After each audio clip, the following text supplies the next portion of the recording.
Dans le magasin, les clients sont comme apaisés. Alors, il reste que des carrés de vache ou des tourelles cendrées de chèvre. Plus besoin de prendre la voiture pour se rendre à la plus proche épicerie, à environ 10 km de là. Et surtout, la plupart des produits sont locaux.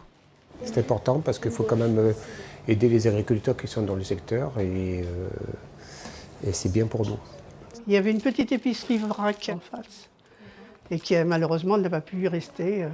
C'était difficile pour une personne qui a un loyer, qui veut se faire un salaire. C'était pas possible.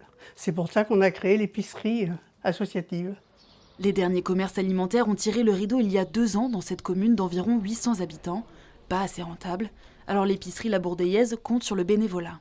On a vite pris nos marques, c'est assez simple. Il y a toujours quelqu'un pour nous faire le relais, nous apprendre comment ça fonctionne. Ils sont une 60aine de riverains à tenir gratuitement la caisse, mettre en rayon les articles, gérer les stocks. Et leur engagement se répercute sur les prix. On va rajouter 5% de marge pour les adhérents bénévoles, donc ça reste moins cher qu'en supermarché.